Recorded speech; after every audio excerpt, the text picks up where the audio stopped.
Come on, we have to talk about this unfortunate news. We do have to talk about it. Miss Jacky O, the story is that she went to Florida to see a doctor. I won't say the doctor's name because I do believe that he deserves some grace in this situation too.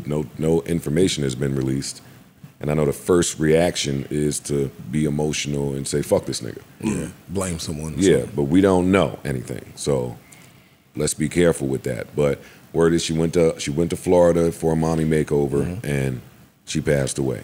And I just can't imagine what DC YoungFly is going through. At all. I can't imagine either. I mean, she... And her family, of course. Right. Word, but being the person to have to explain that to young children who may not understand, when I picture that as a guy, I always picture the mother having the conversation. Right. So when dad has to have it, yikes. Yeah. She was 32. She's so young. Super young, beautiful woman. And their kids are so young. Yeah, that's the like. I wasn't familiar with her, but once I saw the news, I clicked the page and I'm looking at the kids and I'm like, oh my God, these are babies. Babies. Yeah. DC, I spoke to him a couple of days ago because he got my family inside the Barclay. And then he was just so happy and spirited and talking about kids in the text because and then now to see that, to know that, the kids lost their mother and he has to pick up, play both roles. I mean, it's He very, has to very hard. relearn how to live. He does. Yeah. It changes everything. He works Changed his whole life too. Yeah. And they tour a lot. Yeah. You know what I mean? Like that shit is. Then you got to console her family as well. That's a fact. Yeah.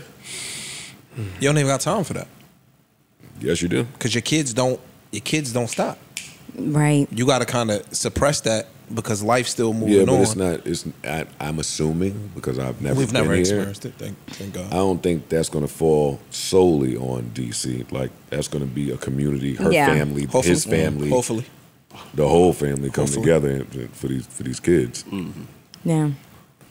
Hopefully, like he said, I mean, Still, yo, when a lot of people deal with pain different. You know what I'm saying? So now in this, right, we do have to have an uncomfortable conversation. We do. I always thought that the term mommy makeover, I've heard it before. I always thought that meant after a woman has a baby, she wants to go and get something right. Like, you want a little tummy tuck, you want a breast reduction or a breast lift. I thought it was one of those things. I learned with this news from women out there that it's not. It's not. It's multiple. It's a package. It's multiple surgeries at the same time, which makes it so fucking dangerous. Like, and lipo, a BBL, yeah, and a tummy tuck. Yeah. And breast. And that. And a breast lift. Yeah. And it leaves you, first of all, the amount of procedures that you're having all at one shot. Anesthesiologists, they get paid a lot of money because it's chemistry and it's a fine balance. You've got to monitor you've got to monitor the blood pressure, you've got to monitor the heart rate. How much the person weighs. How much the person weighs. It is such a fine balance, and anything that is off, there can be an embolism, Catastrophic. there can be, cardiac arrest, whatever. And I was actually researching that what makes Brazilian butt lifts and BBLs and that sort of thing so deadly, and it's a whole article on why it does. But South Florida deaths show why it's the most dangerous aesthetic procedure ever performed. A lot of women just seem to just be like, oh my God, I'm just gonna go, get surgery done without kind of doing the research and understanding how severe the risks might actually be. And it's just having that many procedures, it doesn't even matter how young you are. You might even have like a comorbidity. You might have like an undiagnosed, ailment that you're not even aware of. And a lot of these doctors misrepresent themselves. Like a lot of plastic surgeons don't even go to school for plastic surgery. They might have been a gynecologist or a dermatologist, and then they took like a weekend course or something. And then they end up performing these surgeries on unsuspecting victims and botch them. So we don't really know what happened with Jacky O, but it was. And we're speaking about these surgeries and how difficult they could be, especially to get done all at the same time. But also, you just had a baby. I'm speaking generally. I'm not speaking about the young lady. You just had a baby, which the doctor tell you your body's going through it. Yeah. You're not quite yourself yet, right? So limit them. So then that made me sad and disappointed because I just thought about all of the women that I've heard use the term mommy makeover.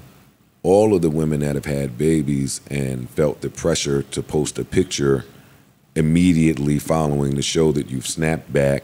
I started feeling real down about the societal beauty standards for women and how women succumb to them, right? But then my question was, okay, so who came up with the term mommy makeover? Was it the women or was it the doctors? I would believe it's the doctors. And what I was told was it was the doctors. Then I got even more pissed because I know when people market to women, especially black women. So now you got this term mommy makeover that sounds so cute. Sounds cute. It sounds so cuddly and nice. But nah, I think we need to start having some more conversations about just how dangerous it is and just how deadly it is, right? And I'll go a step further. Some of the doctors out there that have had casualties have a reputation of doing really fine work amongst the women that get surgeries.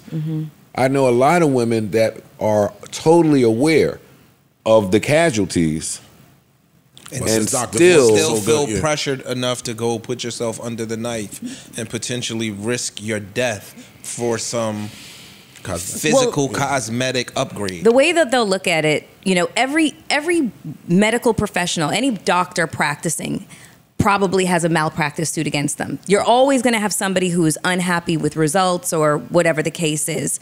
And so when it comes to visiting a doctor, what most women should do is they should ask the doctor, do you have any past or current malpractice suits against you? If the doctor is on the up and up, they will say yes and show you the information, because they understand that not everybody, is going to be happy with the results and, that sort of thing. But if they try to dissuade you from asking those kinds of questions, or they're dishonest in any type of way about their history with past patients or even just their certification, then you should make a beeline for the fucking door. But Joe is saying something totally different. He's saying they know already. Some about the I'm saying there are some women that still take the risk knowing about the casualties. And they still because those doctors do good work. Right. So that's what I mean. With doctors who do good work, sometimes you'll have the malpractice suit based on something that went awry, but you just don't know what the circumstances are. And then women will be like, okay, well, that's her, not me, and let me go ahead and do it. Yeah, you also hear that the percentage be so small that you think. Take my LASIK for example. You hear LASIK, and you hear all kind of horror stories, and people saying, "Yo, this didn't go right. This didn't go right. I went blind after this." Yeah. But the percentage be so small, and the doctor's reputation be so great that you say, "You know what? I'll take it over here." Yeah, because even this doctor appears reputable. Yeah. Right. Like I try to. Nobody thinks that, like when I first heard the story, it's like, well, where did she go? Yep. Yeah, same true. thing. And it was Florida. Nobody thinks that you going to Florida to get some work done. And it's going to end in a disaster. I told the story on the pod. One of my homegirls, she got her shit done in DR though. And she got like 4 or 5 procedures at the same time. Yo, she was stuck in DR for over a month. She couldn't come home because you can't fly back. Because when you go to high altitudes, the stitches and your blood thins and all that shit, they wouldn't put her on an airplane. Yeah. She got 2 daughters. She was stuck in the DR, dog, for over a month. Like, literally holding on by a thread. Well, and then that's the other thing. You have doctors, right, that know that you're not in the best physical shape to get the surgeries, but we'll jack the price up and Take the chance. Money. and we'll bypass some of the Yeah. rules and regulations here. They'll let you It's know. fucked up out there, yo. They'll let you know, but they're still like, We can still do it, but Still do it, but, but you know. yeah. Yeah. Neutral button.